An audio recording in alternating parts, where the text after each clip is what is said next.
আজকে আমরা যে লেকচারটা নেব এটা হচ্ছে চলতরিতের 2 নম্বর লেকচার। এই লেকচারে আমরা আজকে আলোচনা করব হচ্ছে রোধটা আসলে কি এবং একটা পরিবাহীর মধ্যে কিভাবে রোধের সৃষ্টি হয় এবং তড়িৎ প্রবাহ কোন দিকে, তড়িৎ প্রবাহ কি রাশি, স্কেলার রাশি না ভেক্টর রাশি, এবং তড়িৎ প্রবাহের দিকটা আমরা আলোচনা করব। আর রোধ কোন কোন বিষয়ের উপর নির্ভর করে এই বিষয় নিয়ে আমরা আজকে আলোচনা করব।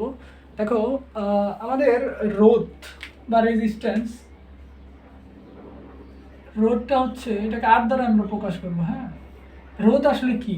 কোনো পরিবাহীর মধ্যে যখন তড়িৎটা প্রবাহ হবে, তখন এই তড়িৎ বা বিদ্যুৎটা প্রবাহ হবে, বিদ্যুৎ প্রবাহের যে বাধা সৃষ্টি করে সেটাই হচ্ছে রোধ। হ্যাঁ, অর্থাৎ আমরা এইভাবে লিখতে পারি, দেখো, কোনো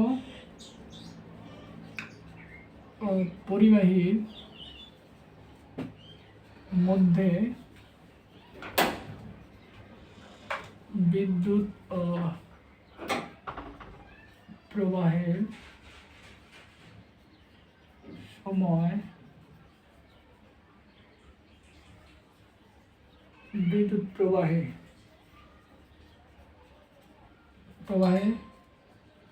যে বাধা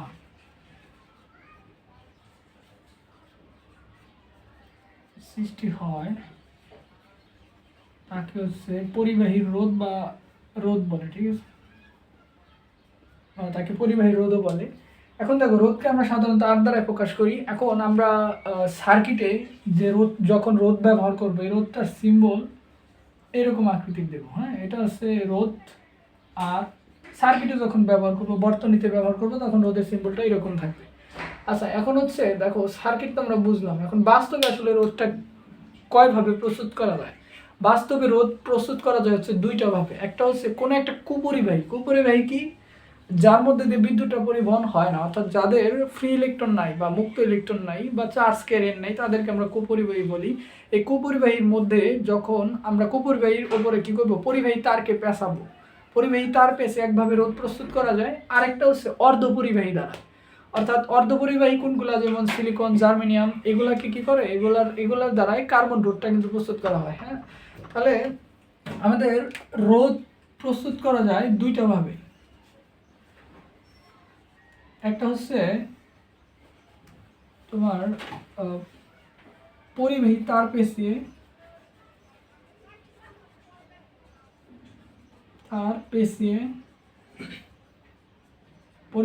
পেঁচিয়ে প্রস্তুত করা যায়।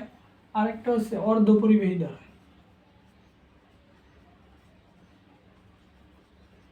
অর্ধপরিবাহী বা হচ্ছে কার্বন রোধ বলে যেটাকে। এখন পরিবাহী তার পেঁচিয়ে কিভাবে রোধটা প্রস্তুত করা যায়? ধরো, এই কলমটাই হচ্ছে বা মার্কারটা হচ্ছে আমার একটা অর্ধপরিবাহী।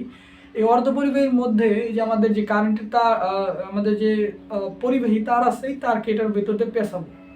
পেঁচে যে রোধটা আমি পাবো সেটা হচ্ছে আমাদের এই যে পরিবাহী তার পেঁচিয়ে রোধ প্রস্তুত করা যায়। আর অর্ধপরিবাহী রোধগুলা আমরা পরিবাহীটা দেখি কিরকম। তাহলে পরিবাহী, ধরো এই একটা অর্ধপরিবাহী বলতে এটা একটা কুপরিবাহী, যেটার মধ্যে দিয়ে বিদ্যুৎ পরিবহন হয় না। এটার মধ্যে দিয়ে যে পরিবাহী তারকে এইভাবে পেঁচাবো, এইভাবে পেঁচিয়ে যে আমি রোধটা পাবো সেটাই হচ্ছে পরিবাহী তার পেঁচিয়ে রোধ।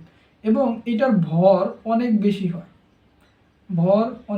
দেখা গেছে 1 কেজি থেকে প্রায় 3 কেজির মধ্যে থাকে। হ্যাঁ, আর এখানে দেখা গেছে রোধের মানটা অনেক কম।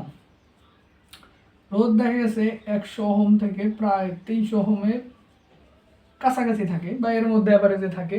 আর অর্ধপরিবাহী রোধটাকে দেখতে তোমার হচ্ছে যে এরকম অনেকটা থাকে, এই যে এরকম, এবং এর মধ্যে এরকম দাগ কাটা থাকবে, চারটাও থাকতে পারে বা মাঝে মধ্যে 3টাও থাকে। এটা হচ্ছে অর্ধপরিবাহী রোধটা। এখন এই অর্ধপরিবাহী রোধগুলো তোমরা ইজিলি দেখতে পারবে বিভিন্ন ইলেকট্রিক্যাল যেসব যন্ত্রগুলো আছে না, এর আকৃতি অনেক ছোট থাকে, ভরটা অনেক নগণ্য।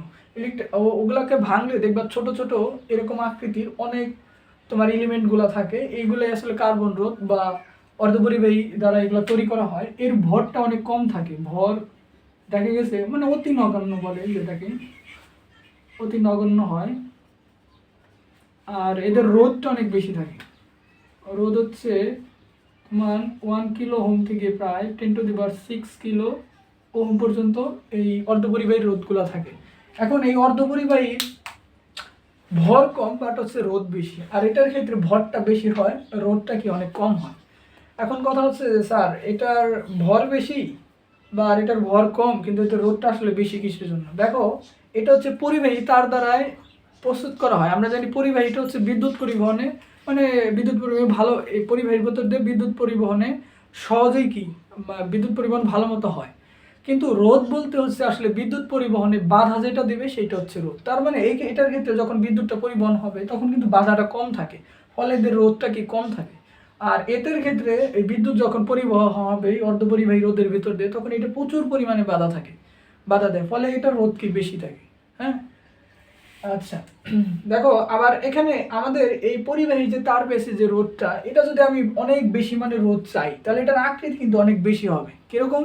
ধরো এই পরিবাহীর মধ্যে দিয়ে যদি আমি একটা তারকে পেঁচাই তাহলে স্বাভাবিকত এটা রোদটা এর মধ্যে সীমাবদ্ধ থাকবে, কিন্তু আমার ধরো রোদ অনেক বেশি দরকার, তখন এর মধ্যে আরো বেশি পরিমাণ তারটা কি প্রস্তুত করতে হবে। এখন যখন আমরা যে সকল ইলেকট্রিক্যাল যন্ত্র ব্যবহার করি এর আকৃতি তো অনেক ছোট, কিন্তু যদি আমরা যদি এই পরিবাহীর তারটাকে পেঁচিয়ে রোদটা অনেক বেশি মানে যদি রোদ চাই তাহলে এই রোদটা দেখা গেছে ওই ইলেকট্রিক্যাল যন্ত্রের মধ্যে আমরা ব্যবহার করতে পারবো না, যেমন রিমোট, তারপর হচ্ছে চার্জার, এগুলোর আকৃতি অনেক ছোট, বাট আমার ধরো ওগুলোর মধ্যে বেশি পরিমাণ রোদ লাগবে। হ্যাঁ, তখন আমার এটা যদি ব্যবহার করি তাহলে বিষয়টা কীরকম হয়ে যাবে না, এর মধ্যে আসলে ওই জিনিসটা আটবেই না, যার কারণে আমরা ইলেকট্রিক্যাল যেসব যন্ত্রগুলো আছে এই যন্ত্রের মধ্যে অর্ধপরিবাহী রোদগুলো বেশি ব্যবহার হয়, আর হচ্ছে পরিবাহী রোদ মানে তার পেছে যে রোদটা এটা খুব কম পরিমাণে ব্যবহৃত কিন্তু হয়। এখন দেখো আমাদের এটা বুঝলাম। এখন এই যে অর্ধপরিবাহী বা কার্বন রোদ, এর এই যে এখানে বিভিন্ন ধরনের দাগ কাটা থাকে, 4টা দাগ বা 3টা দাগ কাটা থাকে। এই দাগ কাটাগুলাকে রোদটা আমরা হিসাব করতে পারি যে আসলে এটার মধ্যে কতটুকু রোদ থাকে, এদের সীমানা কত থাকে, অর্থাৎ নিম্ন রোদ মানে সর্বনিম্ন রোদ কত আর সর্বোচ্চ রোদ কত, এরকম আমরা কি হিসাব করতে পারি। এর জন্য আমাদের কিছু কালার কোড সম্পর্কে জানতে হবে। হ্যাঁ, তাহলে আমরা লেখো রোধের হচ্ছে কালার কোড, বা তাহলে রোধের কালার কোড।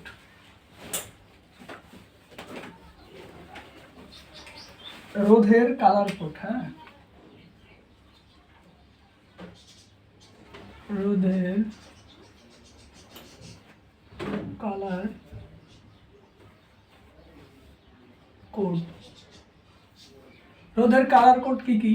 দেখো, তোমার এই রোধের বিভিন্ন কালারের আসলে ওখানে মার্ক করা থাকে বা দাগটা থাকে, এই দাগগুলার এক একটা কালার কোড থাকে এক এক রকম। তাহলে আমরা কি করব, তোমার ধরো এই কালার কোডগুলো মনে রাখার একটা টেকনিক আছে, যেমন ধরো বি রয়,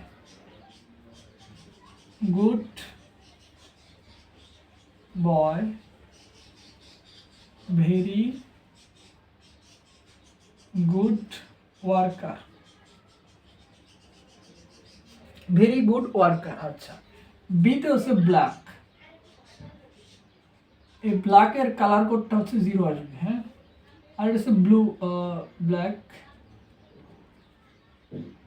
এটা হচ্ছে ব্রাউন। হ্যাঁ, ব্রাউন এটা বা বাদামি, এটার কালার কোড 1 আসবে। এটা হচ্ছে রেডের কালার কোডটা 2, মানে ধারাবাহিকভাবেই হবে।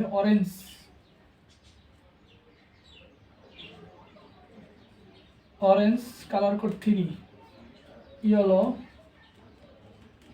এটার কালার কোড হবে 4, আর হচ্ছে গ্রিন, এটার কালার কোড কত 5, আর হচ্ছে ব্লু, এটার কালার কোড 6, ভায়োলেট, এটার কালার কোড 7, আর হচ্ছে এটা হচ্ছে ধূসর, এটা হচ্ছে 8, আর এটা হচ্ছে তোমার হোয়াইটের কালার কোড হচ্ছে 9। তাহলে এই টোটাল হচ্ছে আমাদের 9টা। হ্যাঁ, কালার কোড আমাদের জানতে হবে, মানে এদের সিরিয়াল মতো মনে রাখতে হবে। ছন্দ হচ্ছে BB Roy, good boy, very good worker. প্রথম করেছে এক একটা কালারের মানে এক একটা কালারের আর কি শুরুর অক্ষরটা। আর এখানে আরো কিছু আমাদের জানতে হবে, সেটা হচ্ছে টলারেন্সটা জানতে হবে। এগুলা কি আমি বলতেছি তোমাদের, টলারেন্সটা হচ্ছে 4টা হয় টলারেন্স। লাল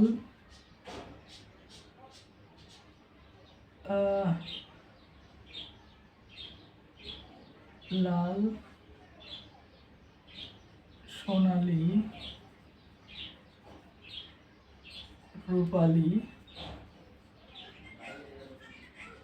বর্ণহীন।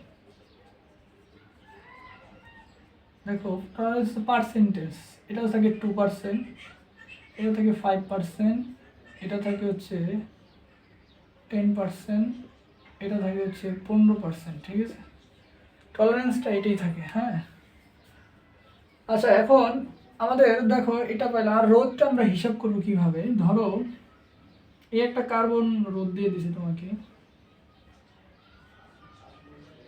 এই হচ্ছে একটা কার্বন রোধ। এর মধ্যে 4টা দাগ থাকে বা 3টাও থাকে, মাঝে মধ্যে 4টা থাকবে। এইটা হচ্ছে আমাদের প্রথম কোড। হ্যাঁ, এইটা হচ্ছে আমাদের দ্বিতীয় কোড, এটা হচ্ছে তৃতীয় কোড, আর এই চতুর্থ যে দাগটা থাকবে এটা হচ্ছে আমাদের চতুর্থ কোড। ওকে, এই চতুর্থ কোডটাই হচ্ছে টলারেন্স থাকে। মানে চতুর্থ যে দাগটা থাকবে এই দাগটা এই 4টার মধ্যে থাকবে, এই 4টার অনুসারে আমরা পার্সেন্টেজটা বসাবো। হ্যাঁ, টলারেন্স। আর তৃতীয়টাকে আমরা বলি গুণক। আমি বলবো এটা কি, এটা একটু উঠাও। হ্যাঁ,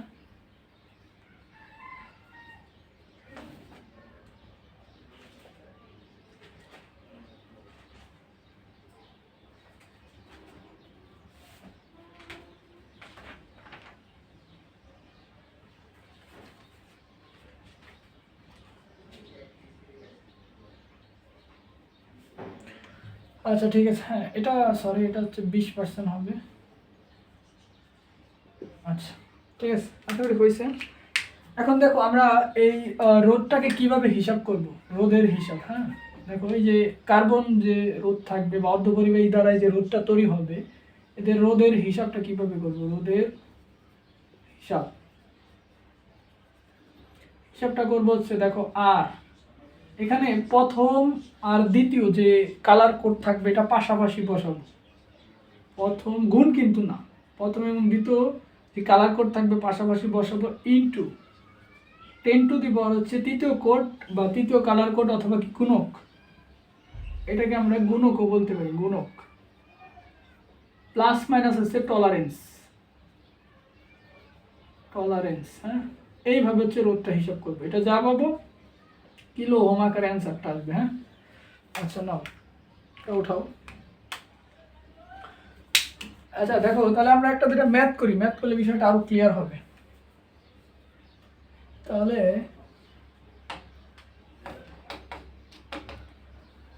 আচ্ছা ঠিক আছে,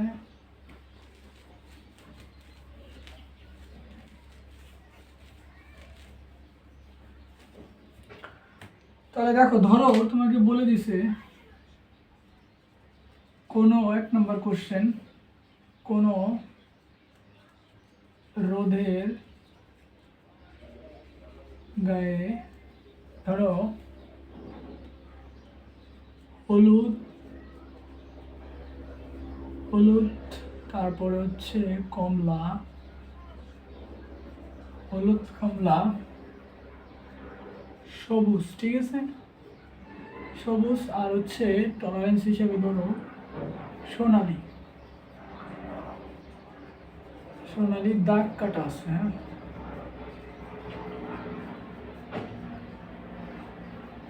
কাটা আছে। তাহলে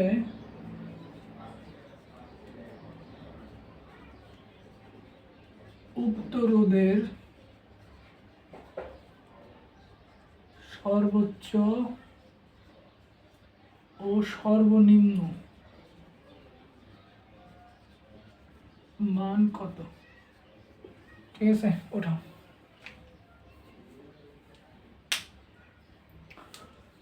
আচ্ছা দেখো, দেখো আমরা এখানে একটা কিছু দেখি, আমরা হচ্ছে রোধটা হিসাব করবো এইটা দ্বারা। হ্যাঁ, দেখো এখানে কোনো রোধের গায়ে হলুদ কমলা সবুজ সোনালি দাগ কাটা আছে। তাহলে উক্ত রোধের সর্বোচ্চ এবং সর্বনিম্ন একটা লিমিট পাবো, এই যে প্লাস মাইনাস। হ্যাঁ, অর্থাৎ হলুদের জন্য দেখো আমার কালার কোডটা কি ছিল 4, আর কমলার জন্য কালার কোড ছিল হচ্ছে দেখো প্রথম সিরিয়াল থেকে এখানে দাগ, মানে প্রথম দাগটা ছিল হলুদ, দ্বিতীয় কার্ডটা কি কমলা, তৃতীয়টা সবুজ, পরেরটা কি সোনালি। আমি কি বলছি, চতুর্থ যে কালার কোডটা বা দাগ কাটাটা থাকবে সেটা হচ্ছে টলারেন্স। তাহলে টলারেন্স এখানে হচ্ছে সোনালি, সোনালির পার্সেন্টেজটা কত, 5। আর বাকি তিনটা হচ্ছে, এটা হচ্ছে প্রথম কোড, এটা দ্বিতীয় কোড, এটা তৃতীয় কোড। তাহলে প্রথম কোড এখানে হলুদ, হলুদের জন্য আমার কালার কোডটা কত, 4। আর কমলার জন্য আমার দেখো হ্যাঁ অরেঞ্জ, এই দেখো অরেঞ্জের জন্য আমার কালার কোডটা কত, 3। দেখো আমরা একটু লিখি এখানে, দেখো হলুদের জন্য কালার কোড আমি পাইছি হচ্ছে 4, কমলার জন্য কালার কোড পাইলাম দেখো 3, সবুজের জন্য কালার কোড কত পাইলাম, 5। আর এই যে দেখো টলারেন্স সোনালির জন্য কত পাইছি, 5% পাইছি। অর্থাৎ 4 নম্বর যে দাগটা থাকবে সেটা হচ্ছে টলারেন্স। হ্যাঁ, এখন দেখো এটার হিসাব কিভাবে করব।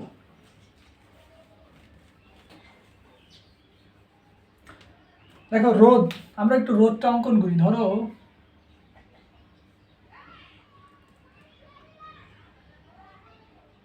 তোমরা ইলেকট্রিক্যাল যন্ত্রের মধ্যে এগুলো পাবা, যদি কোনো ইলেকট্রিক্যাল যন্ত্র ভাঙো না, এইরকম রোদটা থাকে, এইরকম এইরকম। তাহলে এই যে এই প্রথম যে দাগটা থাকবে সেটা হচ্ছে হলুদ, ইয়েলো, ওয়াই দিয়ে প্রকাশ করলাম। হ্যাঁ, আর এই দ্বিতীয় যে দাগটা থাকবে এটা হচ্ছে কমলা, অরেঞ্জ অরেঞ্জ। আর এই তৃতীয় যে কালার কোডটা থাকবে সেটা হচ্ছে গ্রিন। আর চতুর্থটা হচ্ছে সোনালি। হ্যাঁ, এটা হচ্ছে সোনালি, ঠিক আছে। ধরো এই এই চতুর্থ এইটা হচ্ছে সোনালি। এখন এই রোদটা আমরা কিভাবে হিসাব করবো, দেখো রোদ এই যে আমরা যে সূত্রটা শিখছি সেই অনুসারে আমরা হিসাবটা করব। তাহলে রোদ আর ইকুয়াল হচ্ছে তোমার প্রথম এবং দ্বিতীয় কোড পাশাপাশি নেব। প্রথম কোড কি ছিল, অরেঞ্জ, কি প্রথম কোড ইয়েলো ছিল। তাহলে দেখো বিবি রয়, হ্যাঁ বিবি রয়, এই যে এটা হচ্ছে 0 ছিল, এটা 1 ছিল, এটা 2 ছিল, এই যে এখানে ইয়েলো আছে মানে হলুদ। তাহলে এটা কত আমার 0 1 2 3, তাহলে এই যে 3 বসাইলাম আমি।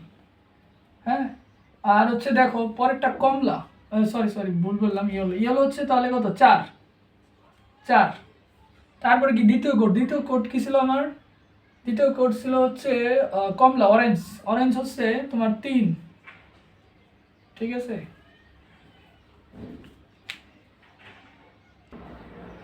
আচ্ছা তাহলে দেখো আমাদের এই যে রোদটা যে ছিল, হ্যাঁ এই রোদ, তাহলে দেখো হলুদের জন্য তাহলে আর দেখো আর হচ্ছে প্রথম কোড বসাও, ইয়েলোর জন্য হচ্ছে তোমার কত 1 2 3 4, তারপরে হলুদ, তারপরে অরেঞ্জ হচ্ছে 3।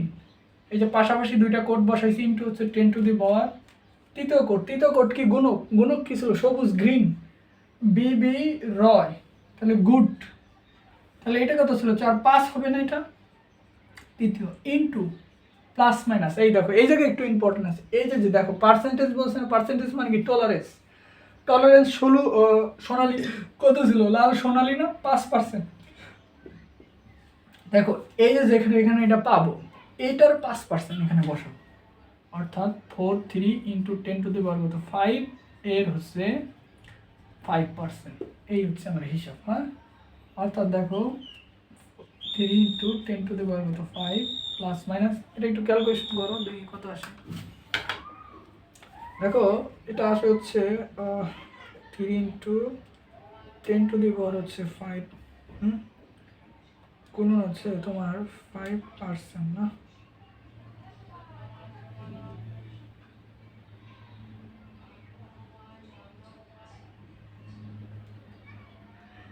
আচ্ছা তোমার হচ্ছে 43 ইন্টু 10 টু দি পাওয়ার হচ্ছে তোমার 5, গুণন হচ্ছে 5, যা পাবো ভাগ হচ্ছে 100, তোমার হচ্ছে তাহলে এখানে আসতেছে টোটাল 21,500 এইটা আসতেছে। তাহলে এটা দেখো সর্বনিম্ন কত রোধটা, তাহলে এটার থেকে একবার যোগ করবা আর একবার বিয়োগ করবা, বিয়োগ করবা হচ্ছে সর্বনিম্নটা, অর্থাৎ ইন্টু 10 টু দি পাওয়ার কত 5 বিয়োগ হচ্ছে 21500, তাহলে আসবে হচ্ছে 408500। এত হোম থেকে এত হোম হচ্ছে সর্বনিম্নটা, আর সর্বোচ্চটা কি এটা যোগ হবে, তো 5, হ্যাঁ, প্লাস হচ্ছে তোমার 21500। দেখো তাহলে 4515000 এত, ঠিক আছে, এত কিলো হোম, এত হোম, ঠিক আছে,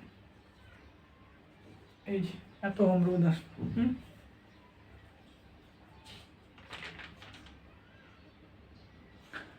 আচ্ছা, এটাই হচ্ছে আমাদের অ্যান্সার। হ্যাঁ, আচ্ছা দেখো আমরা আরেকটা কোশ্চেন এখানে করি।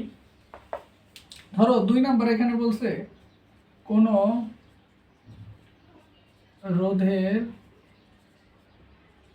রোধের গায়ে ধরো লাল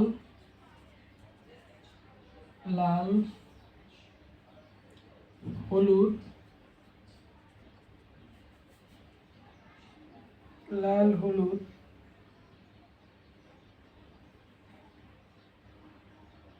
বাদামি, হ্যাঁ, দাগ কাটা আছে,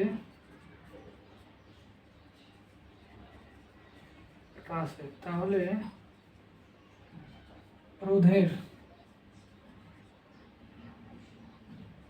উক্ত রোধের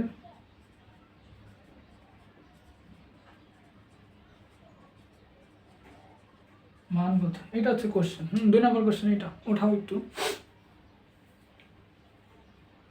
আচ্ছা দেখো আমরা এটা একটু সমাধান করি। এখন এখানে একটা কোশ্চেন করবা, সেটা হচ্ছে যে স্যার আপনি তো বললেন যে 4টা দাগ কাটা আছে, চতুর্থ দাগ তো নাই, তাহলে কি আমার টলারেন্স কি 0? দেখো টলারেন্স এখানে দিছে, আমি যখন টলারেন্স দিয়েছিলাম তখন ওখানে 4টা জিনিস লিখছিলাম, লাল, সোনালী, রূপালী, বর্ণহীন বলছিলাম না? তাহলে তোমাকে ধরে নিতে হবে চতুর্থ দাগটা কি বর্ণহীন দাগ, বুঝছো? তাহলে এটা রোধটা কি আসবে, দেখো একবার আমরা করব রোধ। দেখো লাল বিবি রয়, হ্যাঁ, তাহলে হচ্ছে 3, আর হচ্ছে তারপর কি হলুদে কত দেখো তো, হলুদ হচ্ছে অরেঞ্জ, বিবি রয়, দেখো বিবি রয়। তারপরে দেখো তাহলে আমাদের বাদামিটা দিছে 1, এটা কত 0, এটা হচ্ছে তোমার কত 2 না, রেড, এটা হচ্ছে ইয়েলো 3,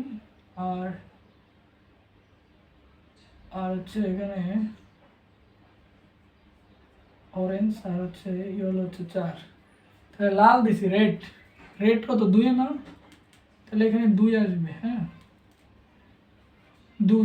আর দ্বিতীয় কোড কত হলুদ, মানে কত 3 ইন্টু 10 টু দি পাওয়ার গুণক কত বাদামি কত 1 দিছিলাম, তারপর কি প্লাস মাইনাস, এইটা এর টলারেন্স। এই বর্ণহীন দিছি কত, এখানে যেহেতু কোনো কালার আমি বলে দিইনি, তাহলে বর্ণহীন তোমাকে ধরে নিতে হবে 20%, ঠিক আছে?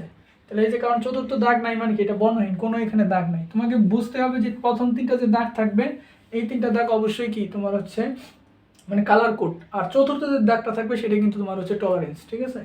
তাহলে এখানে সেই হিসাবে আমি যদি বলি তাহলে কত, এত এর 23 ইন্টু 10 টু দি পাওয়ার কত 1, এর হচ্ছে 20%, এটা হিসাব করে তো দেখি কত আসে। তাহলে হচ্ছে দেখো 23, এখানে আসবে হচ্ছে 230 প্লাস মাইনাস টলারেন্স, তার মানে 230 গুণ হচ্ছে 20 আর 100, তাহলে এখানে 46। তাহলে আমার রোধটা কত আসতেছে, রোধ আসতেছে ধরো 200, আচ্ছা 230 বিয়োগ হচ্ছে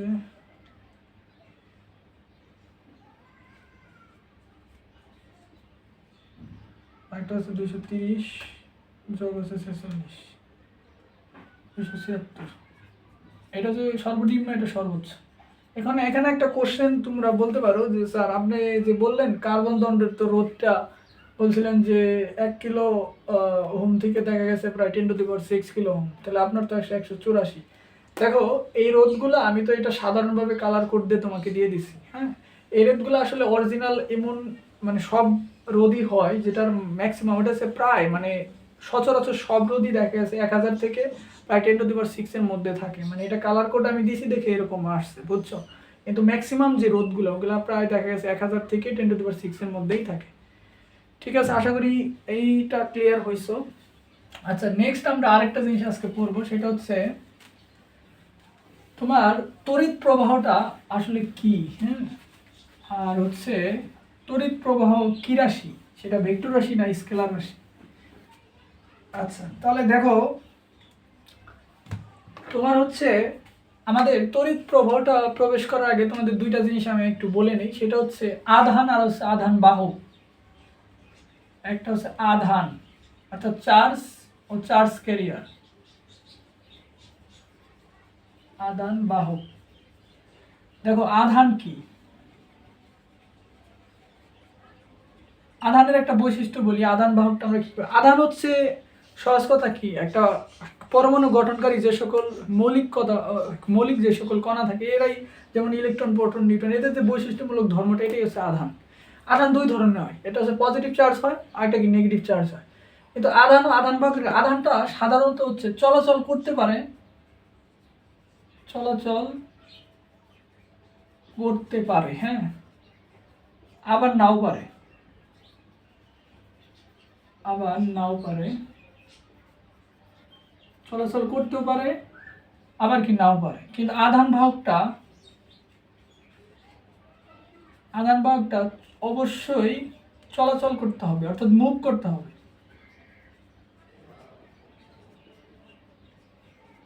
চলাচল করতে হবে।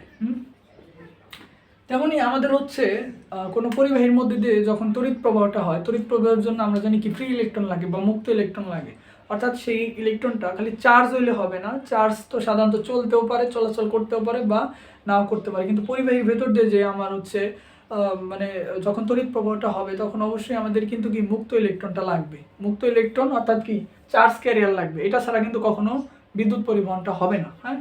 তাহলে দেখো এখন এখানে একটা কোশ্চেন যে হচ্ছে স্যার একটা পরিবাহীর ভেতরে মুক্ত ইলেকট্রন আসলে কিভাবে তৈরি হয়। দেখো ধরো আমার এই একটা পরিবাহী বড় আকৃতির উঠাইলাম, এই পরিবাহীটা ধরো যে কোনো একটা মেটালের তৈরি, ধরো এটা কপার তারের পরিবাহী, তাহলে পরিবাহীটা অবশ্যই কপার তার দ্বারা গঠিত। ওকে, এখন দেখো কপার তার দ্বারা এখানে গঠিত হবে, তাহলে এর মধ্যে যে কপার অ্যাটমগুলো থাকবে, এই অ্যাটমগুলা পরস্পরের সাথে কিন্তু একটা বন্ধনে আবদ্ধ থাকবে, হ্যাঁ, এই এখানে বন্ধনে আবদ্ধ থাকবে, এরা বন্ধনে আবদ্ধ থাকবে। এখন দেখো এই যে কপার এর যোজ্যতা স্তরে যে একটা ইলেকট্রন থাকে, এই ইলেকট্রনটা কি করবে পরিবাহীর মধ্যে ত্যাগ করে এরা কি বন্ধনে আবদ্ধ হবে। তখন এই যে ইলেকট্রনটা পাইলাম, ধরো এই যে একটা ইলেকট্রন পাইলাম, আমি লাল কালিতে দেখা এটা, এই যে ইলেকট্রনটা পাইলাম একটা কপারের জন্য একটা ইলেকট্রন, একটা কপারের জন্য একটা ইলেকট্রন, ওরা কি করছে এরকম ইলেকট্রনটা কি ত্যাগ করছে, ইলেকট্রনটা ত্যাগ করছে, হ্যাঁ, ত্যাগ করে এরা বন্ধনে কিন্তু আবদ্ধ হয়েছে। এখন এই যে এরা বন্ধনে আবদ্ধ হইল, তখন এরা কিন্তু পরস্পরের সাথে বন্ডিংয়ে আবদ্ধ আছে, এরা কিন্তু পরস্পরের সাথে বন্ধনে এই যে বন্ধনে আবদ্ধ আছে, হ্যাঁ, এরা কিন্তু বন্ধনে আবদ্ধ আছে। তাহলে এরা কিন্তু চার্জ, কারণ আমরা জানি যারা ইলেকট্রন ত্যাগ করে তারা কিন্তু পজিটিভ চার্জ দিতে হয়, তাহলে এটা কিন্তু চার্জ হবে, বাট এটা চার্জ ক্যারিয়ার হবে না। কিসের জন্য? কারণ এই কপারটা কি করে এখানে মুভ করতে পারে না, চলাচল করতে পারে না, কিন্তু এরা চার্জ। বাট এই যে ইলেকট্রনটা, এই ইলেকট্রনটা কিন্তু মুভ করতে পারবে ইলেকট্রন। তাহলে এই ইলেকট্রনটা যখন এটার থেকে অর্থাৎ কক্ষপথ থেকে এরা এই ইলেকট্রনটা ত্যাগ করে দিবে, তখন এই ইলেকট্রনটা ফ্রি ইলেকট্রন বা এটা চার্জ ক্যারিয়ার। এই চার্জ ক্যারিয়ারটা কখনো স্থির থাকে না, পরিবাহীর মধ্যে এরা বিভিন্ন দিকে গতিশীল থাকে, এরা বিভিন্ন দিকে কিন্তু গতিশীল থাকে। ধরো সে এক্সাম্পল এটা এইদিকে থাকে, এটা এইদিকে, মানে বিভিন্ন দিকে, এবং এরা গতিশীল মানে বিক্ষিপ্ত অবস্থায় এরা বিভিন্ন দিকে কি গতিশীল থাকে, এবং এই গতিশীল অবস্থায় এরা বিভিন্ন অ্যাটমের সাথে কিন্তু সংঘর্ষে লিপ্ত হয়। তাহলে এখন কথা হচ্ছে যে এই যে পরিবাহের মধ্যে যে মুক্ত ইলেকট্রনটা ছিল, এই মুক্ত ইলেকট্রনটা কি তখন কি বিদ্যুৎ পরিবহন করবে? উত্তর হচ্ছে না, তখনও বিদ্যুৎ পরিবহন করে না। এরা যখন এই ফ্রি ইলেকট্রনটা এটা বিভিন্ন দিকে গতিশীল থাকে, কিন্তু পরিবহনের জন্য বা তড়িৎ পরিবহনের জন্য ইলেকট্রনগুলোকে বা চার্জকে অবশ্যই বিভিন্ন দিকে, মানে একটা নির্দিষ্ট দিকে এরা গতিশীল হইতে হবে। গতিশীল যদি না হয় তখন এই চার্জ আসলে এটা বিদ্যুৎ পরিবহন করবে না। তাহলে এটা আমাদের দেখো আমরা কি করি, তখন এই বিদ্যুৎ পরিবহনের জন্য পরিবাহীর দুই প্রান্তে কি করি, একটা ভোল্টেজ বা বিভব পার্থক্যের সৃষ্টি করি। ধরো এটা হচ্ছে একটা বিভব পার্থক্যের সৃষ্টি করি। হ্যাঁ, এই বিভব পার্থক্যের সৃষ্টি করার ফলে এই ইলেকট্রনগুলো একটা নির্দিষ্ট দিকে ফ্লো হয়, কারণ ইলেকট্রন আমরা জানি কি, তাহলে এই প্রান্তটা কি আমাদের উচ্চ বিভব, আর এই প্রান্তটা কি আমাদের হচ্ছে নিম্ন বিভব প্রান্ত। ওকে, এখন তাহলে এই প্লাস মানে কি প্লাস, আর এই মাইনাস কত, এই মাইনাস। তাহলে দেখো এই প্লাস এই যে ফ্রি ইলেকট্রনগুলোকে নিজের দিকে টান দিবে, কারণ প্লাস মাইনাসকে আকর্ষণ করবে। একই সাথে এই যে নেগেটিভ টার্মিনাল অর্থাৎ নিম্ন বিভবের যে প্রান্ত, এই প্রান্ত কি করবে, ইলেকট্রনগুলোকে বিভিন্ন দিকে মানে ঠিক তার বিপরীত দিকে বিকর্ষণ করবে। বিকর্ষণের ফলে দেখা গেছে ইলেকট্রনটা একটা নির্দিষ্ট দিকে ধরো এই পথে একটা নির্দিষ্ট দিকে বর্তনীর মধ্যে ঘুরতে থাকবে। আর এই বর্তনীর মধ্যে যখন ইলেকট্রনগুলোকে ঘুরবে তখন বিদ্যুৎ প্রবাহটা হবে ঠিক তার বিপরীত দিকে। বিদ্যুৎ প্রবাহ ঠিক তার বিপরীত দিকে হবে। বিদ্যুৎ প্রবাহ কিন্তু ইলেকট্রনের বিপরীত দিকে হয়, ইলেকট্রন প্রবাহটা এই দিকে হবে, এই দিকে ইলেকট্রন প্রবাহটা হবে, বিদ্যুৎ প্রবাহ ঠিক তার বিপরীত দিকে হবে। এইভাবে আসলে আমাদের হচ্ছে কোনো পরিবাহীর ভিতর দিয়ে এইভাবে বিদ্যুৎ প্রবাহটা পায়। এই যদি ভোল্টেজটা যদি ক্রিয়েট করা না হইতো, বা দুই প্রান্তে যদি বিভবের একটা পার্থক্য না সৃষ্টি করা হইতো, তাহলে সেখানে ইলেকট্রনগুলো মুভ করতো কিন্তু বিভিন্ন দিকে। এই বিভব পার্থক্যটা ক্রিয়েট করার ফলে এই মুক্ত ইলেকট্রনগুলো একটা নির্দিষ্ট দিকে গতিশীল হচ্ছে, তখনই আমাদের আসলে তড়িৎ প্রবাহটা পাবো। ঠিক আছে, আচ্ছা দেখো এখন এখানে একটা কথা আসে যে স্যার তাহলে তড়িৎ প্রবাহের ডিরেকশন হচ্ছে পজিটিভ থেকে নেগেটিভের দিকে হবে, আর ইলেকট্রন প্রবাহ হবে নিম্ন বিভব থেকে উচ্চ বিভবের দিকে। তাহলে বিদ্যুৎ প্রবাহ হয় হচ্ছে উচ্চ বিভব থেকে নিম্ন বিভবের দিকে,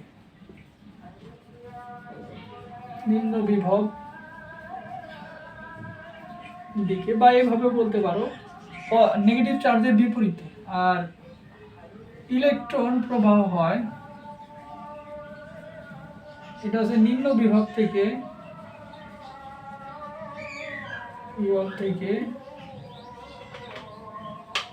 উচ্চ বিভবের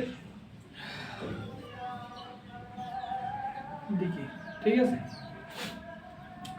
আচ্ছা এটা তো মুছে ফেললাম। আচ্ছা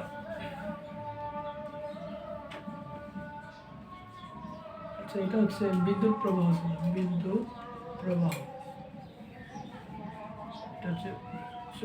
এটা হচ্ছে বিভব। আচ্ছা তাহলে দেখো এখন আমরা দেখতে চাই যে তড়িৎ প্রবাহটা কি রাশি।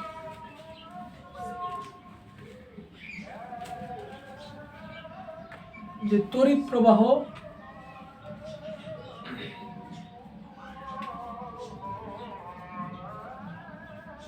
কি রাশি এটা একটু দেখব। আচ্ছা ঠিক আছে, তাহলে এটা হয়েছে আশা করি।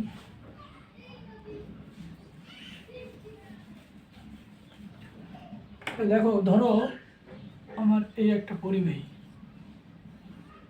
এই পরিবাহী দুই প্রান্তে আমি একটা ব্যাটারি বা বিভব পার্থক্যের সৃষ্টি করা হলো। হ্যাঁ, তাহলে বিদ্যুৎটা প্রবাহ হবে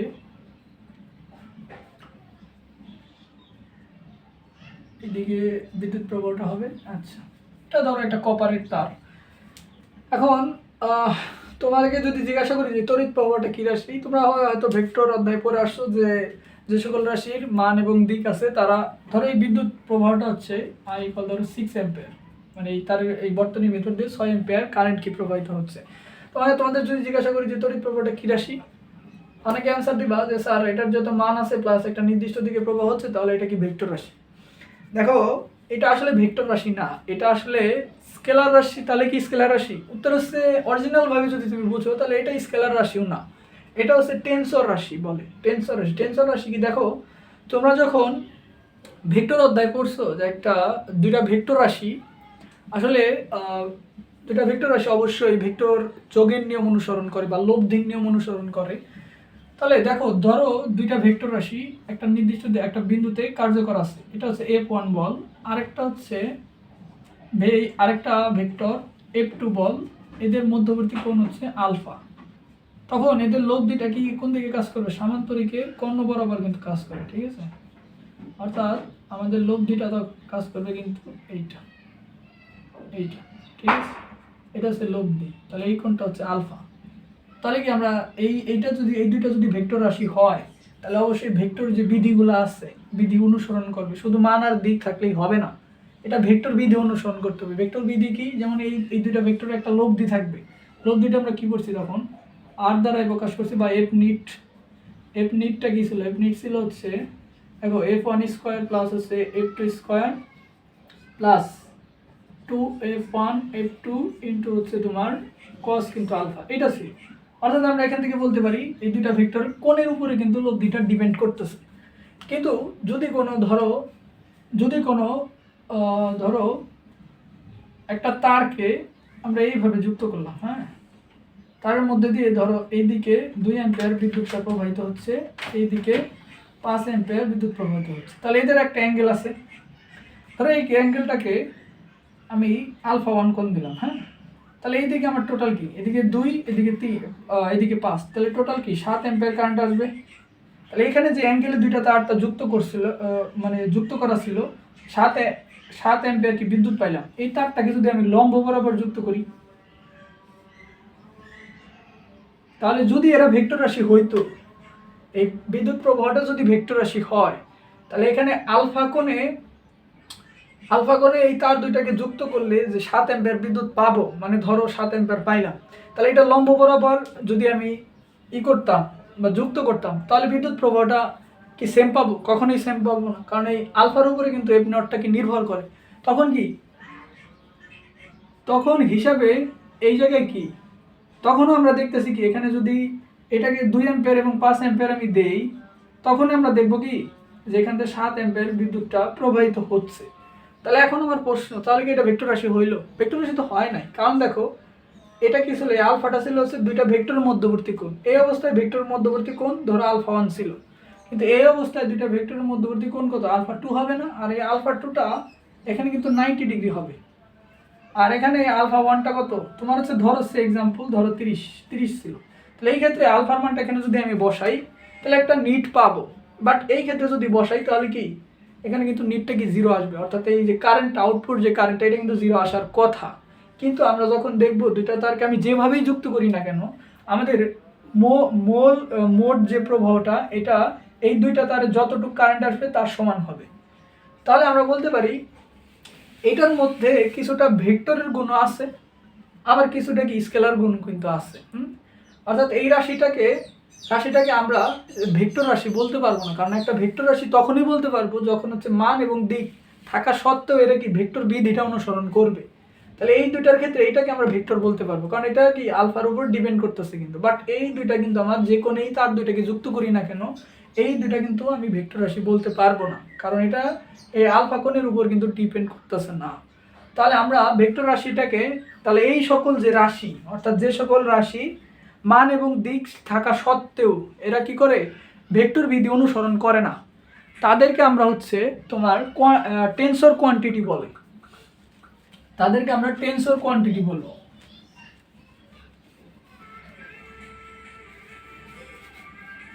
তাহলে আমাদের তড়িৎ প্রবাহটা হচ্ছে টেনসর কোয়ান্টিটি, অর্থাৎ দেখো যে সকল ভেক্টর রাশির মান ও দিক থাকা সত্ত্বেও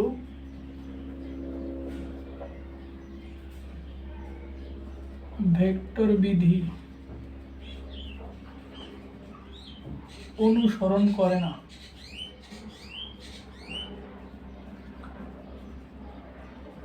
তাকে টেনসর কোয়ান্টিটি বলে। তাকে টেনসর রাশি বলে, ঠিক আছে। তাহলে তড়িৎ প্রবাহটা হচ্ছে স্কেলার রাশিও না, ভেক্টর রাশিও না। এখন আমাদের বইয়ে, আমাদের যে বইগুলো আছে, বইয়ের মধ্যে তড়িৎ প্রবাহটাকে স্কেলার রাশি দিছে, কারণ হচ্ছে আমাদের বইয়ে টেনসর রাশি নিয়ে আলোচনা নাই। সুতরাং আমাদের যদি প্রশ্নের মধ্যে যদি লেখা থাকে যে নিচের তড়িৎ প্রবাহ কি রাশি, তখন যদি টেনসর রাশিটা মানে অ্যান্সার থাকে বা অপশনে থাকে, তখন টেনসর রাশিটা দিবা। আর যদি দেখো যে স্কেলার রাশিটা আসছে, তখন স্কেলার রাশি দিবা, কারণ তোমাদের সিলেবাসে টেনসর রাশি সম্পর্কে কোনো আলোচনা নাই। কারণ এটাকেই স্কেলার রাশিও বলতে পারো, কারণ স্কেলার রাশি আমরা জানি ভেক্টর বিধি অনুসরণ করে না, মান আছে বাট দিক নাই, কিন্তু এটা ভেক্টর বিধি অনুসরণ করে না। সুতরাং তড়িৎ প্রবাহটাকে যদি অপশনে থাকে তাহলে টেনসর রাশি অ্যান্সার দিবা, আর যদি অপশনে না থাকে তাহলে স্কেলার রাশি উত্তর দিবা, ঠিক আছে। আচ্ছা দেখো, আমরা এটা বুঝলাম, হ্যাঁ। এখন দেখো আমরা আরেকটা কিছু দেখতে চাই, সেটা হচ্ছে এই যে তোমাদের আমি বললাম যে একটা পরিবাহীর মধ্যে প্রচুর পরিমাণ মুক্ত ইলেকট্রন থাকে। এখন এই মুক্ত ইলেকট্রনগুলা মানে রোধের কিভাবে আসলে সৃষ্টি হয়, হ্যাঁ, আমরা এখানে আলোচনা করবো হচ্ছে তারণ বেগ নিয়ে আলোচনা করবো, বা ড্রিফট ভেলোসিটি। দেখো এই ধরো একটা পরিবাহী, এই পরিবাহীটা কপার তারের তৈরি, তাহলে এখানে কপার অ্যাটমগুলো থাকবে, এইরকম কপার অ্যাটমগুলা থাকবে, আরো কপার অ্যাটমগুলো এখানে আছে, ওকে, কপার অ্যাটমগুলা আছে। তাহলে এই প্রতিটা কপার অ্যাটমের মুক্ত ইলেকট্রন থাকবে, এই যে। আচ্ছা ধরো এই প্রতিটা কপার অ্যাটমের কিন্তু মুক্ত ইলেকট্রন থাকবে, এটার একটা থাকবে, এটার একটা, এটার একটা, এইটার সবগুলা কপার অ্যাটমের মুক্ত কিন্তু ইলেকট্রন থাকবে, এবং এই কপার অ্যাটমগুলা কিন্তু তোমার পরস্পর সাথে বন্ধনে আবদ্ধ থাকবে, ফলে এরা আধান হবে, বাট এরা কিন্তু চার্জ ক্যারিয়ার হবে না, হ্যাঁ। চার্জ ক্যারিয়ার শুধু এই ফ্রি ইলেকট্রনগুলো থাকবে। আচ্ছা এখন আমি তোমাকে তখন বললাম যে এখন এই যে মুক্ত ইলেকট্রন, এগুলো কিন্তু স্থির থাকে না, এরা বিভিন্ন দিকে গতিশীল থাকে। এখন এই গতিশীল থাকলে আমাদের তড়িৎ প্রবাহ হয় না, কারণ এরা বিভিন্ন দিকে বিক্ষিপ্ত অবস্থায় থাকে।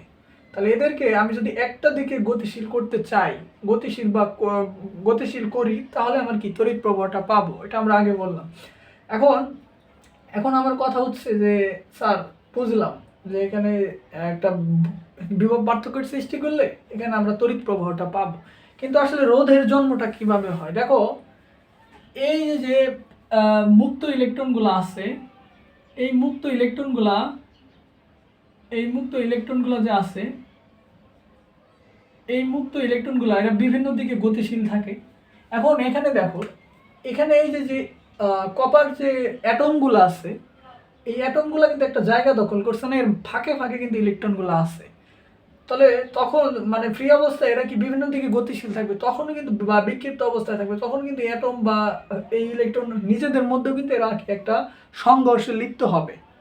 সংঘর্ষে লিপ্ত হইলে হবে, কিন্তু আমি যখন দুইটা প্রান্তে একটা বিভব পার্থক্যের সৃষ্টি করব বা একটা ভোল্টেজের সৃষ্টি করব, আমি যখন দুইটা প্রান্তে একটা ভোল্টেজ সৃষ্টি করব, ধরো ভি ভোল্ট সৃষ্টি করলাম, তখন ভি ভোল্ট যদি সৃষ্টি করি, তখন ইলেকট্রনটা এই যে দেখো, এটা মাইনাস এটা প্লাস, ইলেকট্রনটা কিন্তু এই দিকে গতিশীল হবে। এখন গতিশীল হইলে রাস্তাটা তো ফাঁকা না, রাস্তাটা কি এই যে কপার অ্যাটম দ্বারা কিন্তু পরিপূর্ণ আছে। তাহলে এই ইলেকট্রনগুলো যখন এই প্লাস এই মাইনাসগুলোকে টানবে, একই সাথে এই মাইনাস কি করবে, এই মাইনাসগুলোকে কি বিকর্ষণ করবে, ফলে ইলেকট্রনগুলো একটা গতিপ্রাপ্ত হবে না। প্রকৃত তাদের প্রথমে ধরো এই পরিবাহী দ্বারায়, ধরো এখানে পরিবাহী দ্বারা আমি যুক্ত করিনি, অর্থাৎ কোনো বর্তনীর সাথে অ্যাটাচ নাই, তখনও কিন্তু তাদের একটা বেগ থাকবে, বেগ কিন্তু থাকবে, কিন্তু এটা তখন হচ্ছে তাদের প্রকৃত বেগ। বাট যখন আমরা যখন এই পরিবাহী তার দ্বারা এটার সাথে যুক্ত করব, তখন তারা কিন্তু এক্সট্রা একটা টান অনুভব করবে বা তাদের বেগটা কিন্তু একটু পরিবর্তন হবে। এই পরিবর্তন অর্থাৎ তারা এই পরিবাহের মধ্যে দিয়ে যে গড় বেগে তারা প্রবাহিত হবে, সেটাই আসলে তারণ বেগ আমরা বলবো। এখন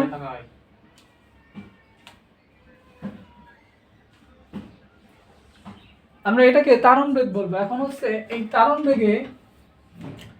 বেগটা আমরা হিসাব করতে চাচ্ছি।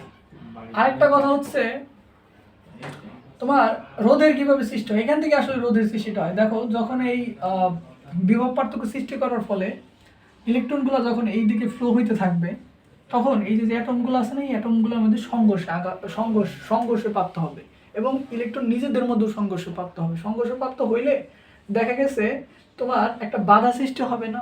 আমরা রোধ মানে কি জানি? তড়িৎ প্রবাহের বাধা। এইদিকে ইলেকট্রনগুলো যাচ্ছে, ইলেকট্রনগুলো এইদিকে আসতেছে, তাহলে তড়িৎটা এইদিকে প্রবাহিত হবে।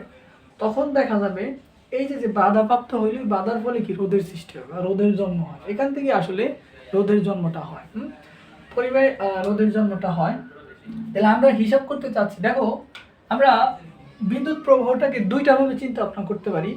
বিদ্যুৎ প্রবাহ বলতে আমরা বুঝি হচ্ছে ধনাত্মক চার্জের প্রবাহটাও বুঝি, আবার কি মূলত বর্তনীর ভেতর থেকে কিন্তু ইলেকট্রনটা প্রবাহিত হয়। কিন্তু বিদ্যুৎ প্রবাহটা দুইটা ভাবে আমরা সংজ্ঞা দিতে পারি। তুমি বলতে পারো যে কোনো একটা বর্তনীতে বা কোনো একটা পরিবাহীর মধ্যে দিয়ে যতগুলা ইলেকট্রন নেগেটিভ প্রান্ত থেকে পজিটিভ প্রান্তের দিকে আসবে, ঠিক তার সমপরিমাণ ধনাত্মক চার্জ পজিটিভ টার্মিনাল থেকে নেগেটিভ টার্মিনালে কাল্পনিক। ঠিক দেখো, আবার বলি বিষয়টা, তুমি কি এই বিদ্যুৎ প্রবাহটাকে দুইটা ভাবে বলতে পারবা। তাহলে তড়িৎ প্রবাহটা, তড়িৎ যে প্রবাহ আছে, প্রবাহটাকে আমরা দুইটা ভাবে সংজ্ঞা দিতে পারি। একটা বলতে পারি যে ধনাত্মক চার্জের, ধনাত্মক আধান বাহকের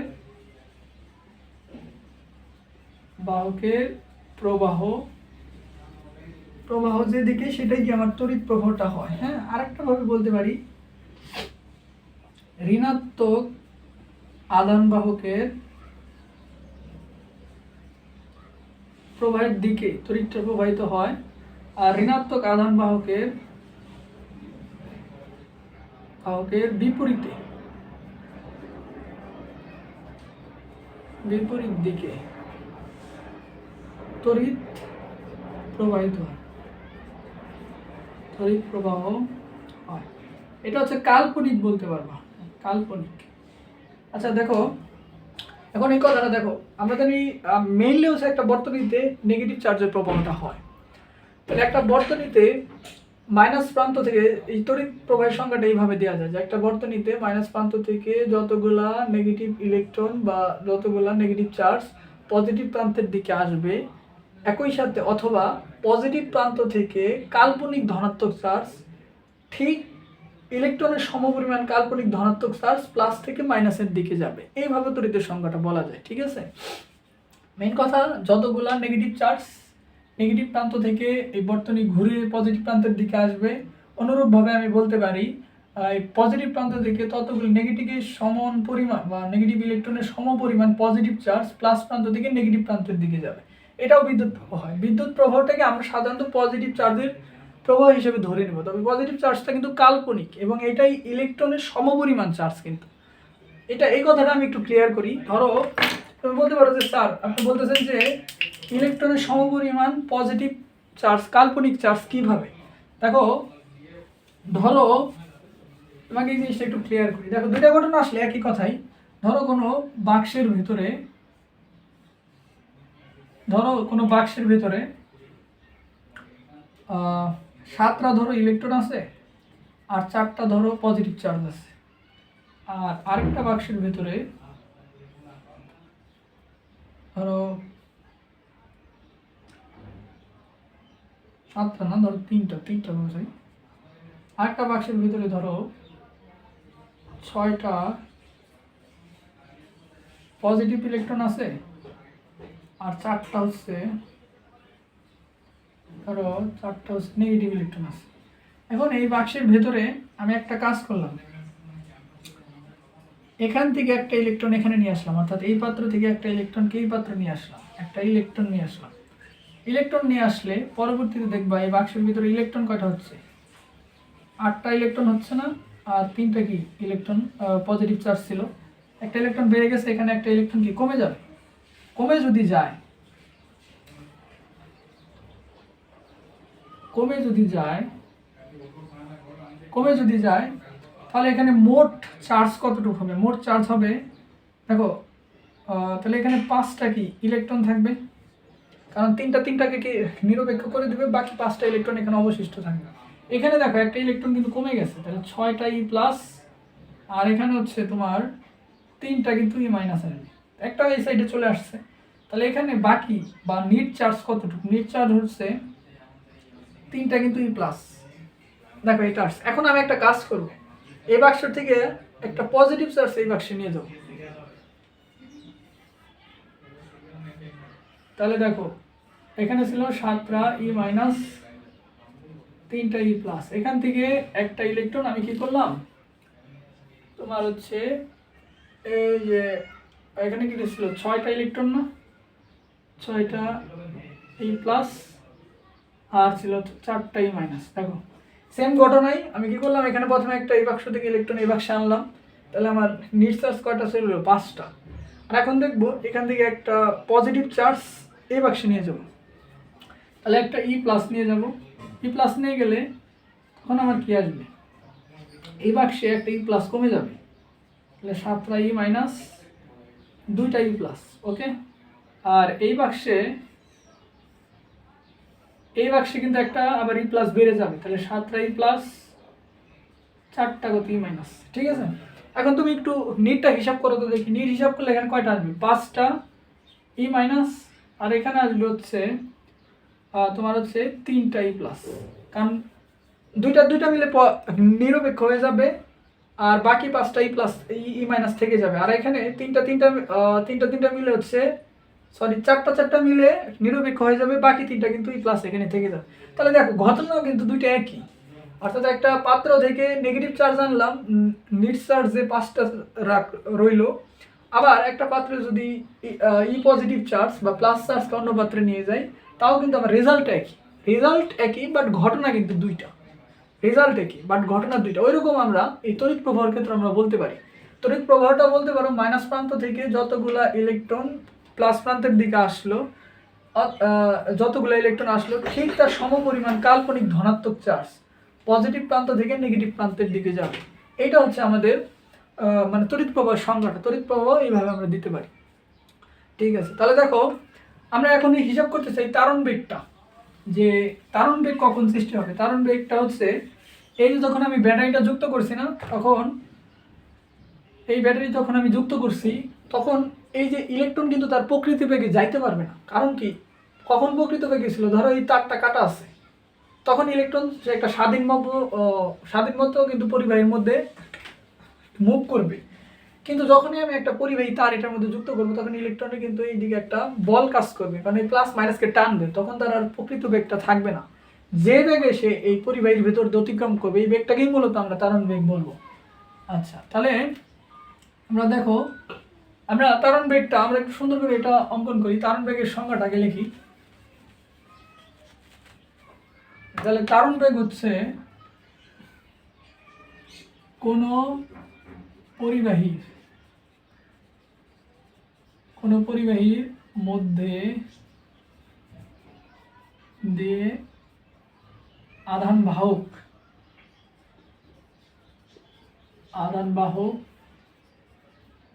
যে গড় বেগে, আধান বাহক বলতে ইলেকট্রন বোঝাইছি, যে গড় বেগে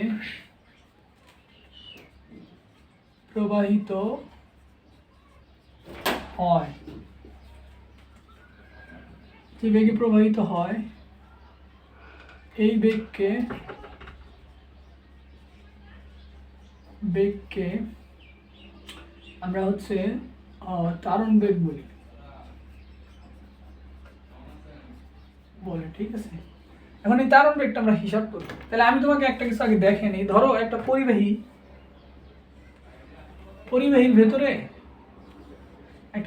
ভেতরে মানে তোমার কোনো বর্তনী যুক্ত অবস্থায় নাই। বর্তনী যুক্ত অবস্থায় না থাকলে একটা ইলেকট্রনের তার প্রকৃত বেগটা, ধরো আমি একটা ইলেকট্রনের ক্ষেত্রে আমি আলোচনা করতেছি।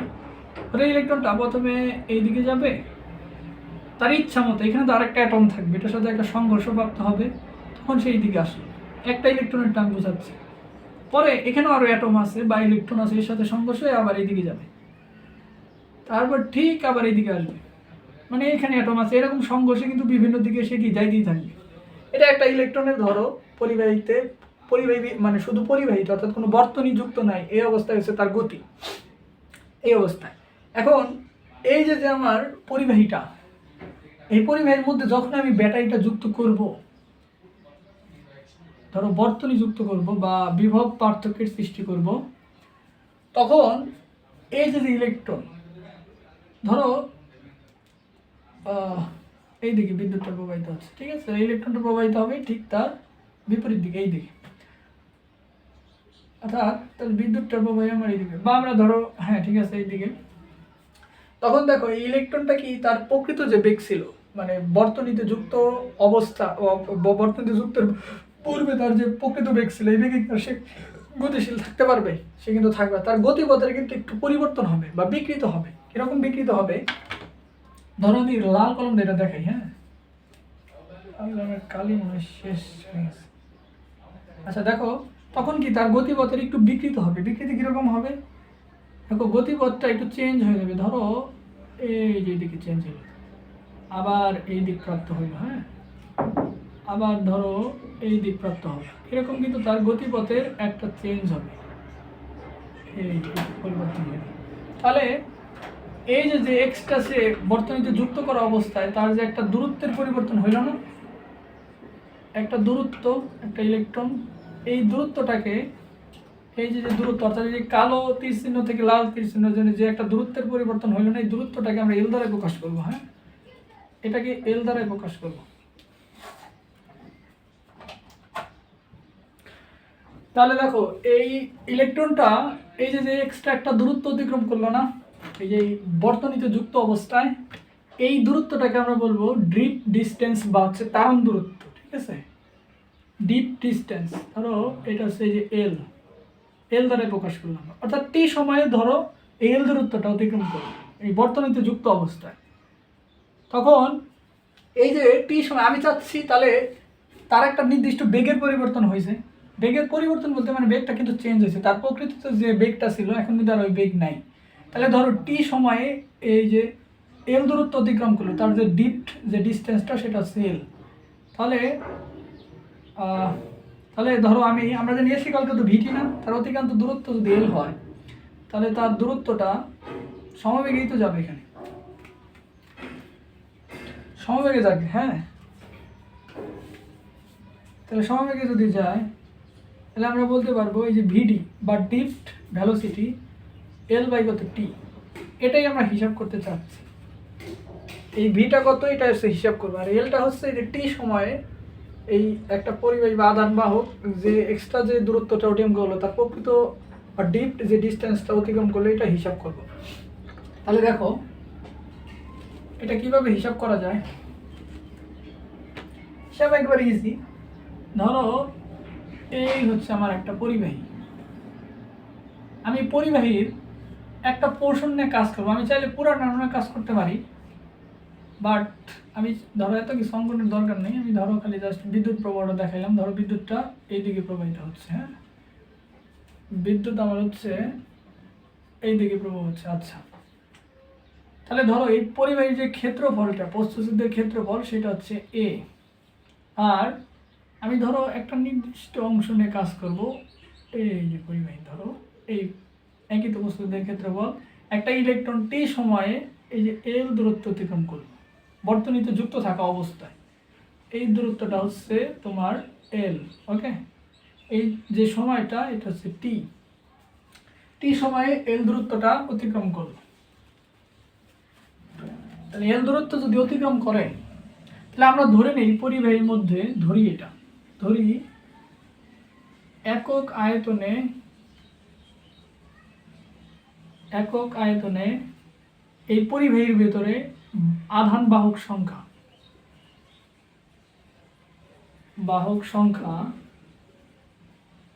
আধান বাহক সংখ্যা হচ্ছে তোমার স্মল এন, এটা ধরে নিলাম।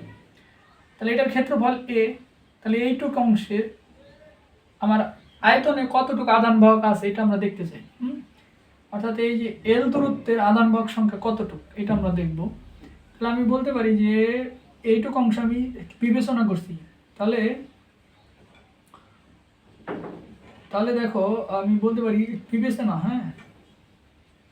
বিবেচনা অংশের ক্ষেত্রফল কত আসবে? ক্ষেত্রফল হচ্ছে a ইন্টু এল, এই বিবেচনা অংশের ক্ষেত্রফল না সরি আয়তনটা, কারণ আমি তো একক আয়তনে আধান বাহক সংখ্যা ধরছি না। তাহলে এইটুকু অংশ যে আমি বিবেচনা করছি টি সময়ে এই একটা আধান বাহক এতটুকু দূরত্ব অতিক্রম করে, এতটুকু তারণ দূরত্ব অতিক্রম করে, তাহলে আয়তন হচ্ছে a ইন্টু এল। তাহলে আমি বলতে পারি এতটুকু অংশের আয়তন হচ্ছে a ইন্টু এল। তাহলে বিবেচনা অংশের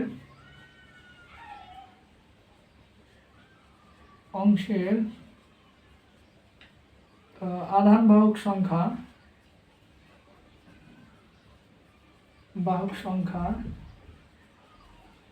এটাকে বড় এম দ্বারা প্রকাশ করলাম, ঠিক আছে।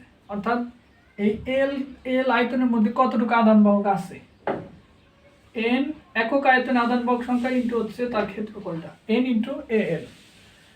এখন দেখো আমরা তড়িৎ প্রবাহের আমাদের প্রথম লেকচার একটা সূত্র শিখছিলাম। প্রথম যে লেকচার তড়িৎ চলতড়িৎ সেটা ছিল আই ইকুয়াল কিউ বাই কত টি। তোমরা স্থির তড়িতে একটা সূত্র পড়ছো, কোন একটা পরিবাহীর মধ্যে দিয়ে মোট চার্জ থাকতে পারে যতগুলো মোট আধান বাহক ইন্টু হচ্ছে একটা প্রোটনের চার্জের সমান, বা একটা চার্জ ওই আধান বাহকের একটা চার্জ এবং ওই পরিবাহীর মধ্যে দিয়ে কতগুলা মোট আধান বাহক আছে তার গুণফলটাই হচ্ছে একটা পরিবাহীর মোট চার্জ বা কত চার্জ আছে সেটার পরিমাণ। তাহলে কিউ ইকুয়াল আমরা লিখতে পারি কি এন ইন্টু হচ্ছে ই ইন্টু কত টি আমরা বলতে পারি। এখন দেখো এই এন ইকুয়াল এই এন মানে কি মোট, এই যে আমি যতটুকু অংশ বিবেচনা করছি বিবেচনা অংশের আধান বাহকের সংখ্যা না N A L, N A কত এল ইন্টু কত ই বাই হচ্ছে টি। আচ্ছা ঠিক আছে। এখন দেখো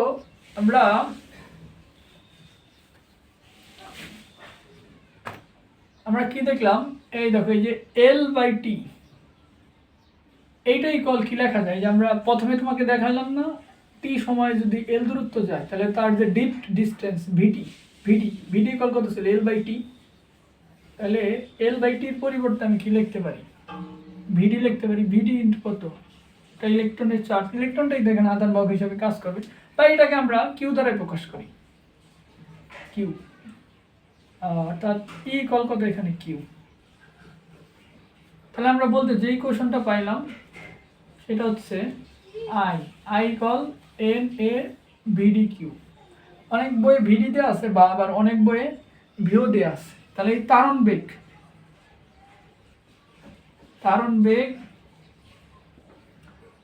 ভি কল হচ্ছে আই বাই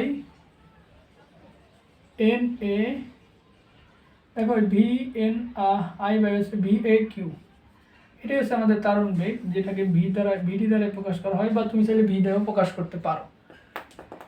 আচ্ছা এখন এখানে একটা কিছু তোমাদের অনেকের প্রবলেম হয়, সেটা হচ্ছে এই যে এনটা সবসময় আসলে একক আয়তনে বলে দিবে না তোমাকে। ধরো তোমাকে বলে দিতে পারে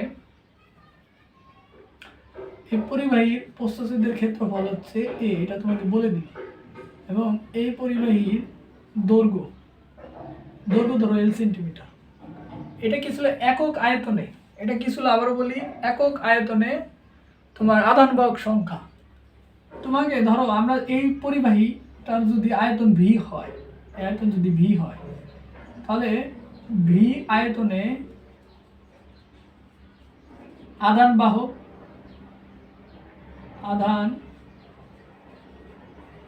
বাহক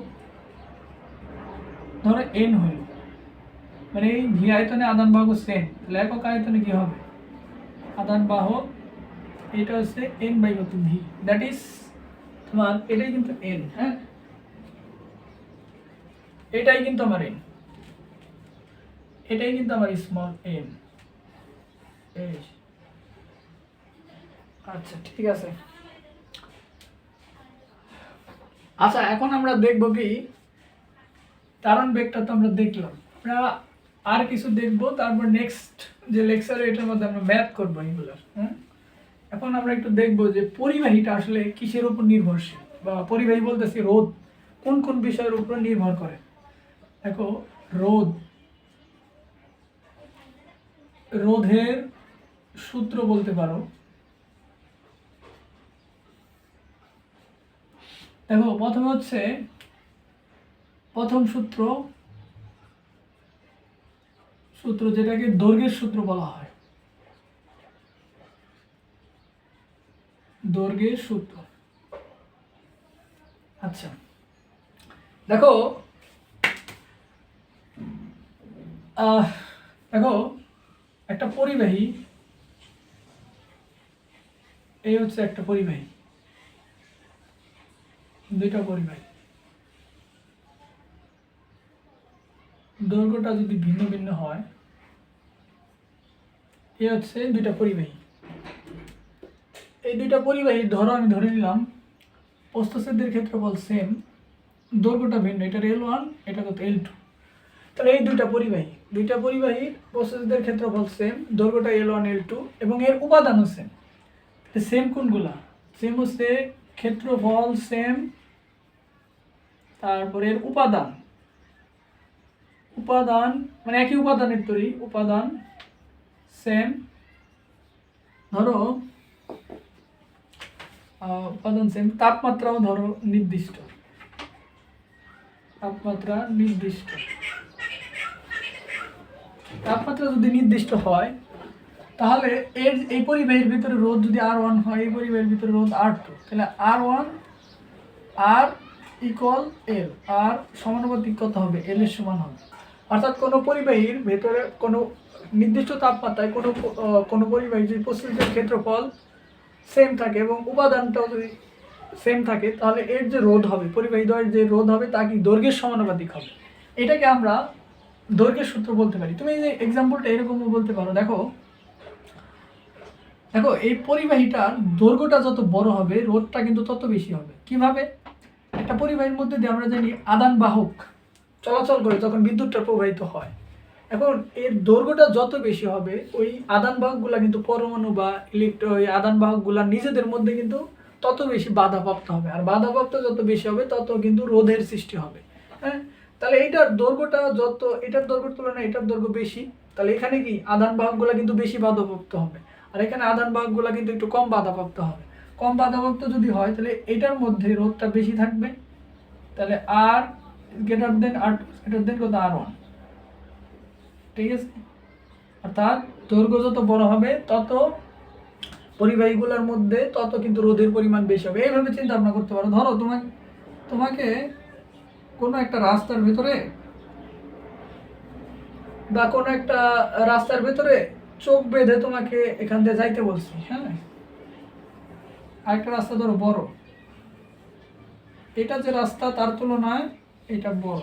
এখন এই রাস্তার ভেতরে অনেকগুলো গর্ত আছে, রাস্তার ভেতরে অসংখ্য গর্ত আছে। গর্ত যদি থাকে, তোমাকে যখন চোখ বেঁধে যাইতে বলবো, তখন দেখবা রাস্তায় তুমি একবার পড়ে যাচ্ছ, আবার উঠে আবার রওনা দিচ্ছ, পড়ে যাচ্ছ আবার উঠে আবার রওনা দিচ্ছ, তখন তোমার কাছে মনে হবে এই রাস্তা যত ছোট হইতো তত কিন্তু আমার জন্য সহজ হইতো।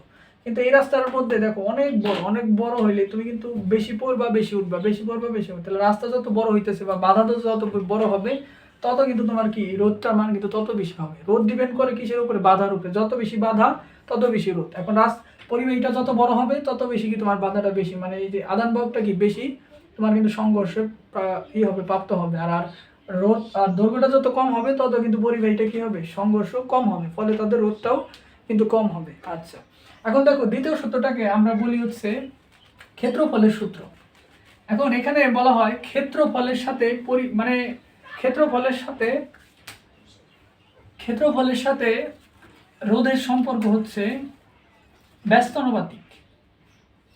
এটা এটা হচ্ছে তোমার এটা হচ্ছে 2 নম্বর সূত্র বলে, দ্বিতীয় সূত্র, রোধের দ্বিতীয়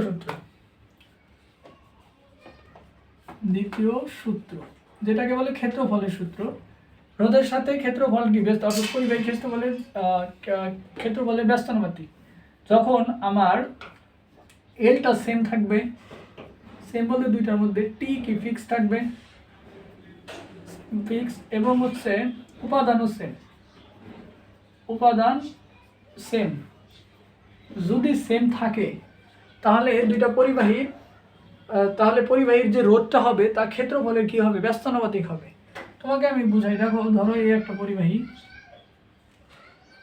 আর এই একটা পরিবাহী, কিন্তু পরিবাহী দুইটার দৈর্ঘ্য সেম, দৈর্ঘ্য সেম বাট ক্ষেত্রফলটা ভিন্ন। এই আচ্ছা, তুমি আমাকে একটা কথা বলো, ধরো এটার এ যদি A1 হয়, এটার এই কত A2, এই যে ক্ষেত্রফলটা, আর এটার দৈর্ঘ্য L হইলে এটার দৈর্ঘ্য L, এটার দৈর্ঘ্য যদি R1 হয়, দৈর্ঘ্য বলতে রোধ, এটা রোধ কত R2। তুমি আমাকে একটা কথা বলো, দেখো এই রাস্তাটা যত বেশি চাপা হবে, তুমি চিন্তা ভাবনা করো এইভাবে, ধরো তোমাকে একটা রাস্তা দিয়ে আমি যাইতে বলছি, রাস্তাটার প্রস্থদের ক্ষেত্রফলটা অনেক যদি কম হয়, তখন তোমার যাওয়া বেশি কষ্টকর হবে না? না যেটা রাস্তা অনেক বড় সেটাই যাওয়া কষ্টকর হবে? অবশ্যই কি, যেটার প্রস্থদের ক্ষেত্রফল বা রাস্তাটা বেশি চাপা, তুমি এখান থেকে অনেক কষ্ট করে যাইতে পারবা। আর যখন রাস্তাটা অনেক সরানো থাকবে তখন কিন্তু এখানে সহজেই তুমি কিন্তু মুভ করতে পারবা। পরিবাহীর ক্ষেত্রেও যত প্রস্থদের ক্ষেত্রফলটা যত বেশি হবে, তত যে আদান বাহকগুলো থাকে এর মধ্যে সংঘর্ষ বেশি হয়। আদান বাহক প্লাস হচ্ছে এই পরিবাহীটা যে অ্যাটম দ্বারাই তৈরি হয়, এদের মধ্যে সংঘর্ষটা কি বেশি হয়। আর যত প্রস্থদের ক্ষেত্রফলটা বড় থাকে তখন আদান বাহক প্লাস হচ্ছে আদান বাহকগুলা এই যে পরিবাহীর যে অ্যাটম এবং নিজেদের মধ্যে সংঘর্ষটা কম হয়, ফলে সেই ক্ষেত্রে রোধটা কিন্তু কম হবে। কোন ক্ষেত্রে কম হবে? যার প্রস্থদের ক্ষেত্রফলটা বেশি। আর যার প্রস্থদের ক্ষেত্রফলটা কম তাদের মধ্যে সংঘর্ষ বেশি, ফলে কি তার রোধটাও কিন্তু বেশি হয়। অর্থাৎ এখানে আমাদের রোধটা যদি খেয়াল করি, যে যেহেতু A2 ইজ গ্রেটার দেন কত A1, অতএব আমরা বলতে পারি কি এখানে R1 ইজ গ্রেটার দেন কত R2 আসবে। ঠিক আছে, এখন দেখো আমাদের তৃতীয় যে সূত্রটা, এটা হচ্ছে তোমার উপাদানের সূত্র বলে। হ্যাঁ, মানে পরিবাহীর রোধটা শুধু তোমার এই দৈর্ঘ্য আর হচ্ছে ক্ষেত্রফলের উপর নির্ভর করে না, এটা উপাদানের উপরও নির্ভর করে। কিভাবে আমি তোমাকে বলি, তোমরা রোধ মাপার যে রোধ মাপা যায় বিভিন্ন যন্ত্রের মাধ্যমে মাপা যায়, তবে রোধটা ধরো কি করলাম, তুমি ধরো এটা হচ্ছে উপাদান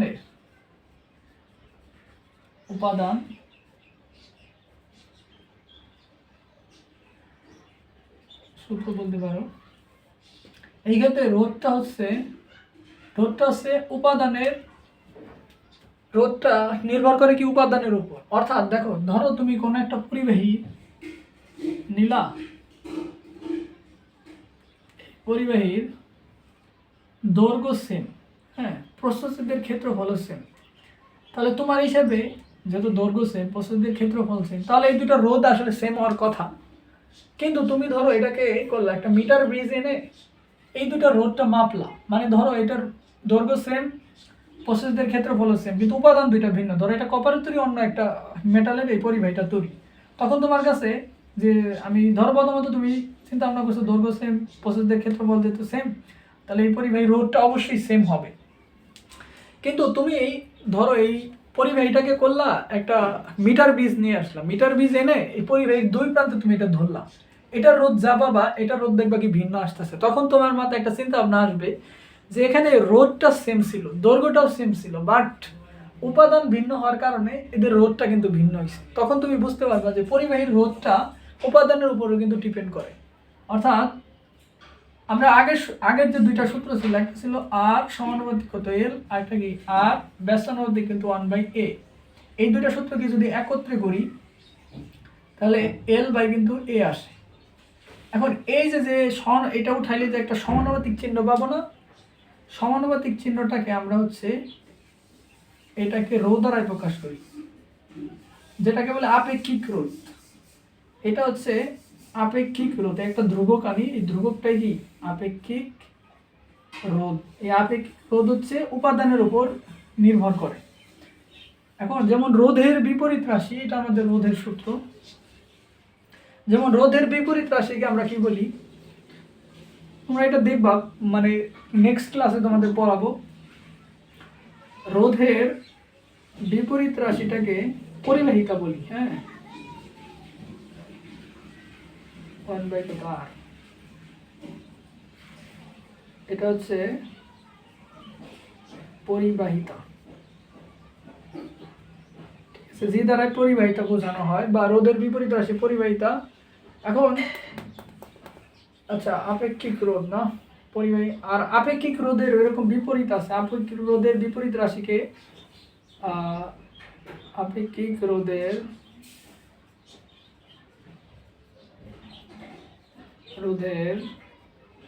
বিপরীত রাশি, আপেক্ষিক রোধের বিপরীত রাশিকে তোমার হচ্ছে পরিবাহিতাঙ্ক বলে। পরিবাহিতাঙ্ক। আচ্ছা, এই লেকচারটা আমরা ইয়ের মধ্যে নেব নি, তোমার এই পর্যন্ত তোমরা রাখো। হ্যাঁ, এই লেকচারটা আমরা হচ্ছে তৃতীয় লেকচারে নেব নি। তৃতীয় লেকচারে হচ্ছে ওই যে ওহমের সূত্র আছে, ওহমের সূত্রের সাথে এটা কিছুটা রিয়েলিটি আছে, এই যে পরিবাহিতা বা পরিবাহিতাঙ্ক বা রোধের বিপরীত রাশি। ঠিক আছে, তোমাদের এই পর্যন্ত আমরা আজকে পড়লাম।